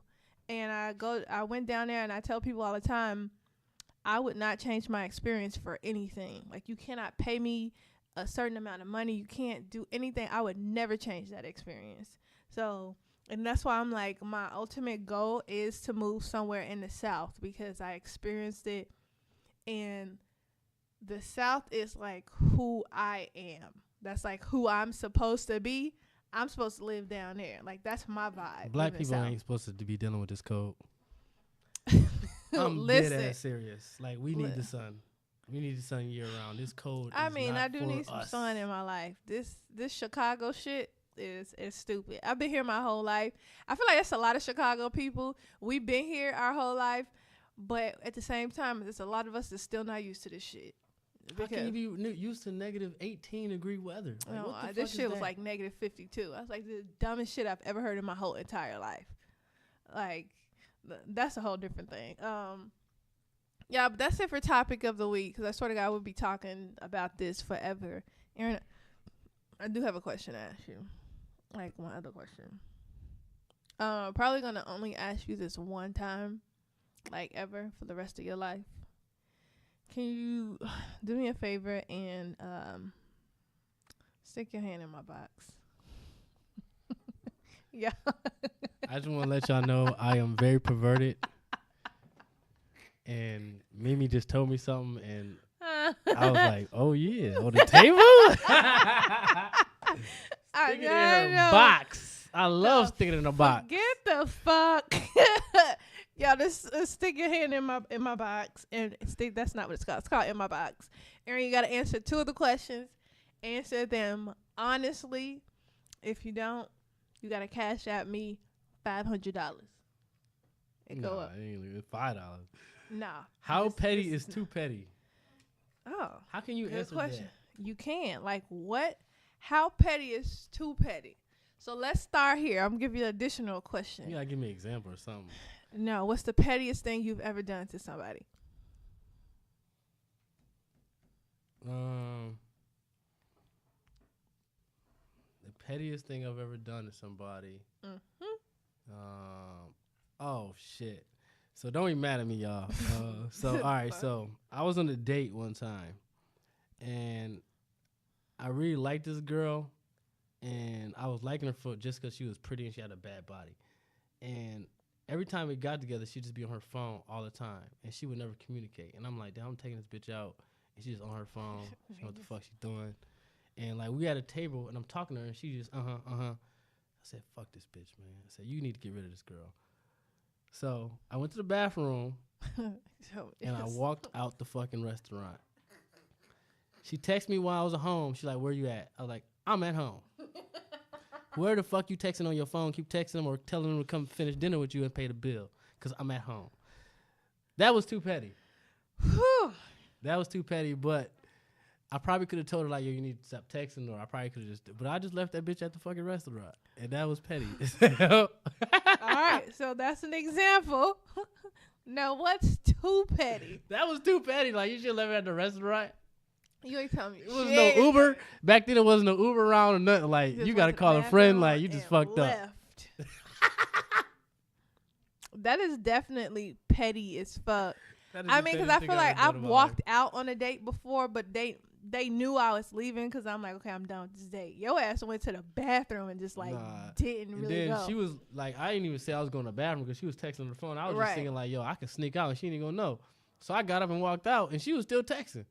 I was like, oh, y'all definitely gone. Oh yeah, that's some petty shit. That's real life petty. This okay, side note, so that just reminded me of a situation. I was out, I think I was on a date. I think so. This is so terrible. I don't even remember who the fuck I was dating. I know it was a dude, right? So we were out at some like Irish pub downtown, old Callahan's or something like that. And there was this couple sitting. They weren't a couple. We knew they were on a date, sitting like right next to us. And the dude was like, okay, I'm gonna go to the bathroom. When I tell you, this girl had to be miserable on this date because she's on her phone. That's why this just reminded me. Her ass was ordering a Uber. So the dude went to the bathroom. He was in there for like a good 4 minutes. Her ass jetted the fuck upstairs because you have to go up the stairs. And I was like, excuse me. I was like, I got to go upstairs. I forget to get my hand printed because they won't serve you alcohol if you didn't get the stamp. So I went up there. Her ass jumped in the fucking Uber and was gone. Dude came, sat back at his table and was looking around. When I tell you I'm sitting at this table with my date and we both cracking the fuck up, like, nigga. I'm telling my dad, I was like, should we tell him? Like, what just happened to him? I would have told him. Hey, cuz she dipped in your ass. Like, should we tell him? Or I can't remember the dude's name, but we was legit laughing for like a good 10 minutes straight. That's crazy. To be a witness to that type of shit, that makes me think, who was a witness in that situation and saw her ass still in the restaurant like, nah, homie ain't coming back. He gone.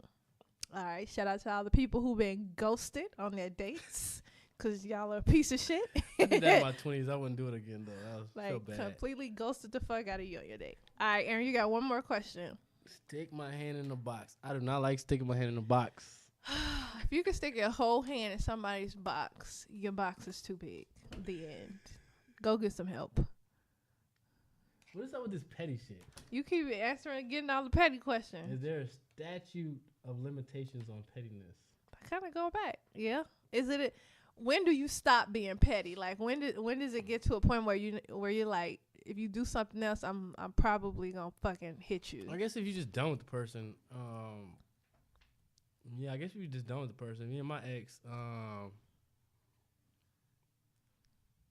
yeah, I ain't gonna say what happened. I ain't gonna say what happened. We broke up because she seen my sex tape, and she was talking about Niggas. She was talking about my sex was wet, and I Oh. was like, but the girl in the video was loving that shit, Oh, and Lord. that was like petty as fuck. I shouldn't have said that shit, She but saw your sex it tape. like she ain't say nothing else back. So She saw your sex tape. That's Nah, probably petty. too petty right there.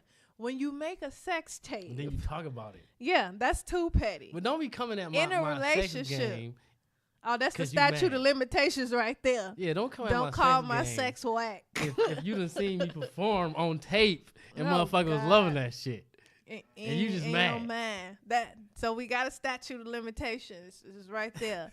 When you call my sex whack on my sex tape, I'm fucking amateur pornographer. All right. Yeah, I'm gonna stick my hand in my own box, and Probably sticking your hand in the box a lot, huh? it's healthy. It's healthy for you. Did you just snore? You're supposed to. I put a lot of petty questions in here today. This is shout out to I think that was Levels of Melanin podcast. No, Vibes and Slow Jam. So shout out to the both of them. Vibes and Slow Jam podcast for sending in all these petty questions. My question is, can you handle your significant other's level of pettiness? Y'all, to be honest with y'all, I think I told y'all this last week. I have never been in like a disrespectful relationship. Like every relationship that I've been in, even though they ended, I've never been disrespected. Nobody ever did like anything petty to me. I think I told you, Eric, the pettiest thing I probably did in a relationship was like put a dude out of my car in the middle of fucking nowhere. Like we was just on the street. He pissed me off. I told him to get out of my car. And that was it. And it was like, you can fucking catch the bus home, catch the train, whatever. You know how to get around the city of I Chicago. do not let girls take me on dates anymore. He didn't have a car. He didn't have a fucking... I don't know why girls date guys without cars. What the fuck is that? Please don't make me start.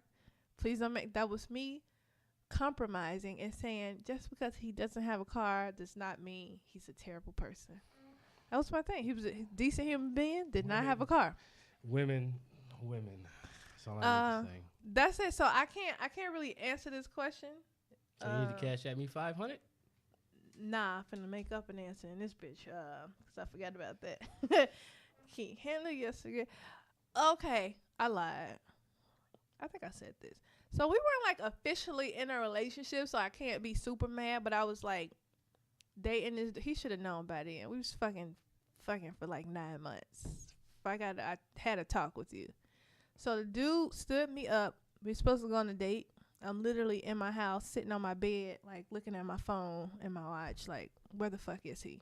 He said he's gonna pick me up at 8 o'clock. It's 10:30. Haven't seen this nigga. He just didn't show up. He called me like the next day and was like, "Can I come over?" I'm like, "Yeah." This nigga came over drunk as shit, like disgustingly drunk, and ended up telling me that he was in Indiana with his sister fucking her best friend in a club. That's probably the level of So petty. you cannot handle your level. I handled it very well because I was like, okay, well, we're not having sex tonight. Is there anything else that you would like to tell me? And he just started telling me like all his problems, and I sat there and I listened to him, and I was like, are you well enough to drive home? And he said, nope. And I said, okay, well, you can go and you can sleep on the couch. I handled that. I was just like, well, we not fucking tonight because you just told me you stood me up because you fucked your sister's best friend in the club in Indiana. Like, nigga, that's actually the end of us fucking. Like, you stood me up. I think I handled things pretty well. I'm an adult. I definitely already answered this on the show.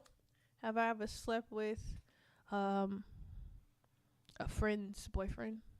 One of my friend's boyfriends or girlfriends. I have. Aaron. I slept with one of my friend's 2 best friends. Tell us about that. Go ahead. Just tell us about that, Aaron. So I was really wanting to date this girl my whole life. Like, we knew each other since we was like 9. So she was telling me like she never had an orgasm before. And I was like, why? She's like, because all the dudes I've met, like, they have small penises. I was like, dang, that's crazy. That's unfortunate. Because I'm right here. Niggas. So I sent her a dick pic. And she's like, wow, this, that, and the third. And she was looking at it with one of her friends. And she showed one of her friends, which was stupid. Like, I sent it to you. I didn't send it to your friend.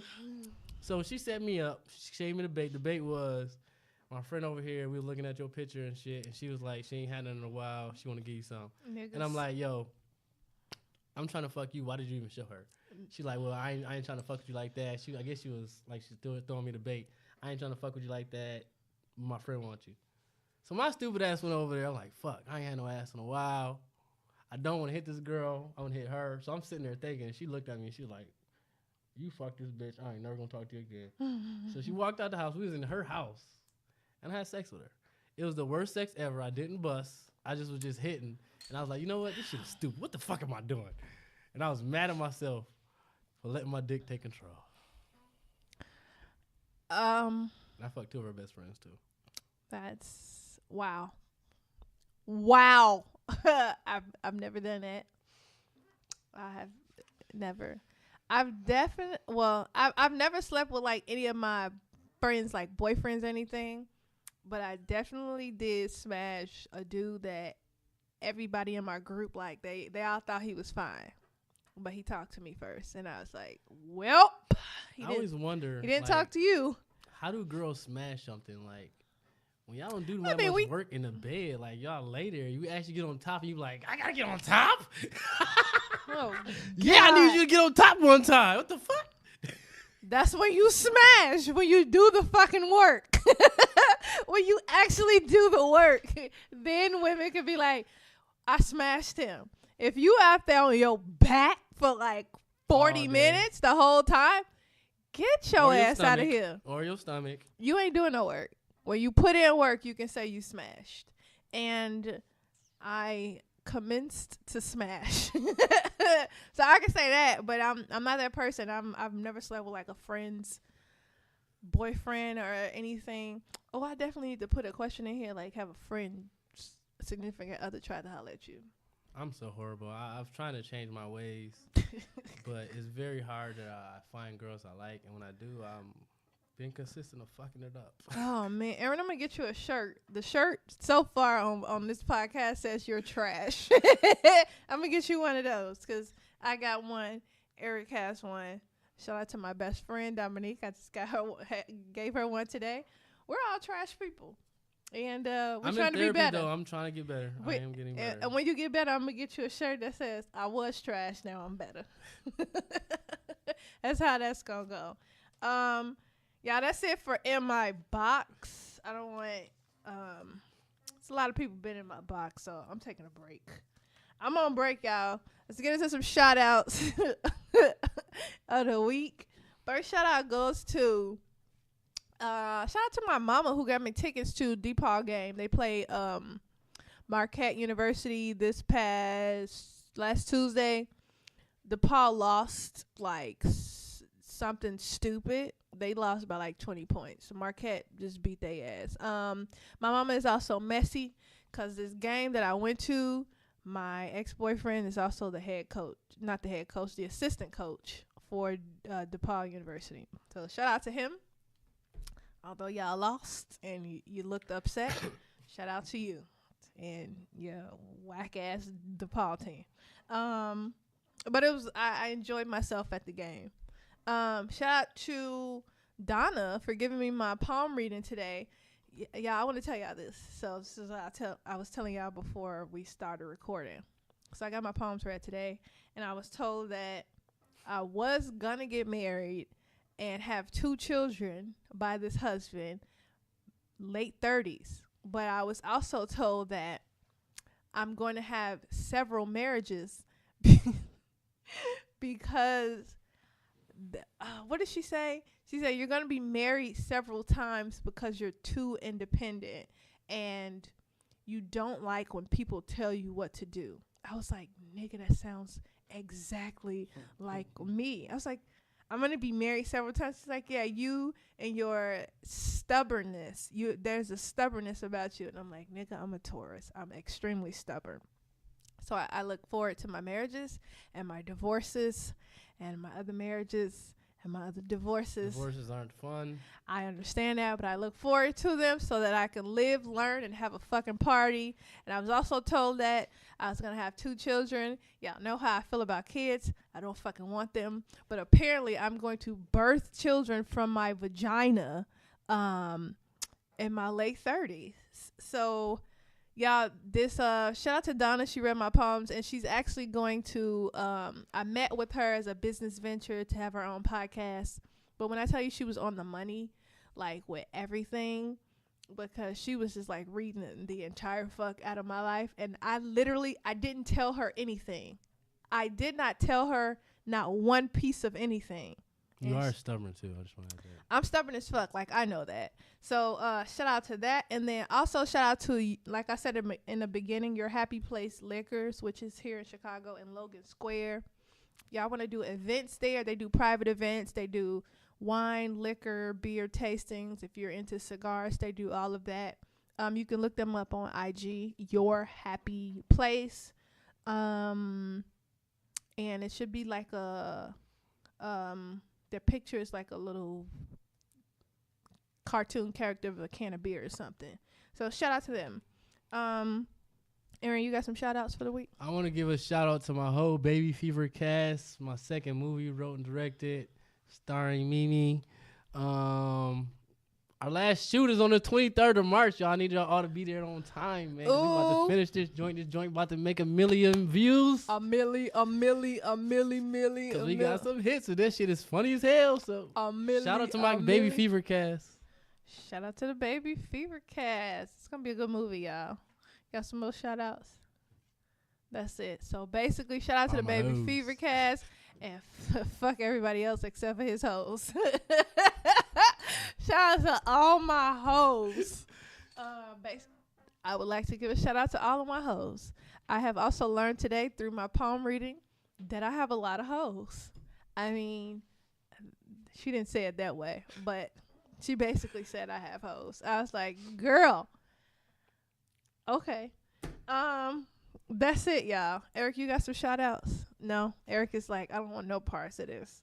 All right, y'all. This is moving on to Therapy Free. I want to give y'all my advice for the week because I did have my poems read and it just resonated with me because, again, this lady was so on the money. She was telling me that there was a relationship in my life currently that was holding me back, that was just kind of causing me to be stagnant, and I didn't know how to end it, but I wanted to. And when I tell y'all, I didn't tell her shit, but she's telling me this. That's currently what I'm dealing with. So my advice for the week is let that relationship go, and you don't owe them any explanation. Let it go. If it's not conducive to your energy, if you don't get a positive experience from that person, if they don't match your positive energy, if they don't support you in any kind of way, if you just don't feel right around them, let that shit go. And you don't owe them any explanation because toxic people don't know that they're toxic, and you cannot explain to a toxic person that they are interrupting and ruining your life. So you have to let them figure that out on their own. But if you're struggling with that relationship, and you know that it's not conducive to the growth process that you're currently in, let it go. And do not feel guilty. Do not feel shame around not giving them an explanation because you don't owe one. Let it go. Let it flow. Be natural.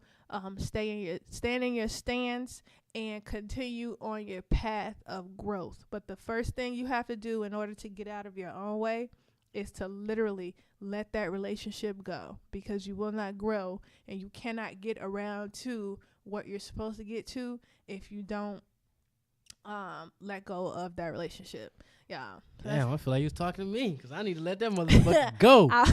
Threw the ring out that window on the interstate. Fuck this shit. That wasn't even for you. That you just said this shit. I just felt it though, because my spirit been fucked up for like a month fucking with her. Listen. I was good once I threw that ring out the window. But you threw your ring out the window I for threw real? it on the interstate. I would never go back and get that bitch. I mean, you're not going to find that bitch, so. No, fuck her. All right, so that was definitely something I'm currently dealing with. So that's for everybody. That's it this week for Therapy Free. Y'all, Free. we reached the end of the show. Make sure you go and follow Vibes Podcast. Facebook and Twitter, that's Vibes with a Z. Vibes Podcast. Find us on IG at Ask Vibes. Send an email. If you got some questions or you want to be on the show, askvibes@gmail.com. Vibes with a Z. Subscribe on Apple Podcasts, Spotify, Spreaker, Castbox, all the shit. Like everywhere y'all listen to podcasts, except for SoundCloud. I tell y'all this every week. I'm not gonna go through again. Aaron, before we end the show, tell the people what projects you got coming up and give out your social media handles. All my social media is AJ Davis 504. That's Instagram, Twitter, Facebook. Y'all need to add me on Facebook. I don't got no Snapchat. I do have 3 projects dropping in May of 2019. I have a full-length feature film called Baby Fever, written and directed, produced and arranged, casted and directed, edited by me. And I'm in that bit. I have a cartoon called Love Bugs. It's an original fucking idea. It's right now in the process of getting animated. It's 30 minutes. And I have a documentary called If I Would've Walked Away. Basically, a little piece trying to encourage all those deadbeat dads out there to take care of y'all kids, because I could have walked away from my son's life when he was born, but I didn't. I stuck around. So y'all need to too, man. Take care of your kids, because your kids need us. Boom. I would like to plug myself and let y'all know that I am also in Baby Fever. The star. When that drop, we're going to have Aaron back on here before his ass leave and shoot out to Louisiana, because he like, I'm getting out this bitch as soon as possible. Y'all, so check that out. Make sure y'all go follow Aaron, AJ Davis 504, right? Twitter, Instagram. Do not follow him on Facebook. I mean, I'll give out my Snapchat, Viola Davis is snot. That's my chap snap. I'm old. hit me on the Snapchat. And that's it. Eric, you got some shout outs. You want to tell some people something here, something there, something everywhere. Y'all, Aaron, thank you for being on the show. Thanks for having me, Mimi. You're welcome. We got some insight on relationships. Y'all also know that I'm a reformed hoe. Aaron is. I am too. We're not gonna call you reformed. No, I am. I'm working over. You're reformed. Okay, I take Going that to back. therapy. We're dealing with issues. All right, y'all. This is a side note. Now, although I am a reformed hoe, I think this year I might like come out of like retirement because I feel like there's an inner hoe in me that is screaming to go back to her old hoe ways because I've missed out on some things. Okay, so although I am reformed now, I think that I am going to relapse, and I'm just gonna be here out in these streets, and I'm gonna report to y'all live about my hoe experiences, and I'll keep y'all updated. Y'all make sure y'all subscribe to the podcast. Next week, we'll be here with somebody. Oh, next week, y'all, we're going to have on the show my financial banker. He is the vice president of Fifth Third Bank. So he's going to be on the show telling all the black people about finances and what we're doing wrong and how to improve our finances and our credit score. So that's what we got next week, y'all. Thanks for tuning in to the show. We're going to catch y'all next week. And we out this BIH.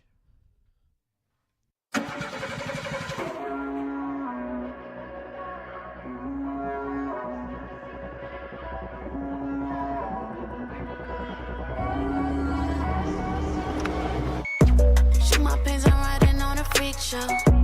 Colors dripping all over my C-slow. Moonlight painting on my inner evil. Gravity is pulling me to people. Shoot my pins, I'm riding on a freak show. Colors dripping all over my C-slow. Moonlight painting on my inner evil. Gravity is pulling me to people. Tripping over meds on my problems bad. You gon' understand when you see my past. Harder for my face when I'm crashing down. VVS is dripping in the Lambo. Cut me open, you gon' see the inner side. I've been flying high, trying to live my last. Harder for my face when I'm crashing down. Drain me, I can't wait to see the light go. Pop the kite, burn the light. Pop the kite, I just wanna see the night glow. Pop the kite, burn the light. Pop the kite, I just wanna see the night glow.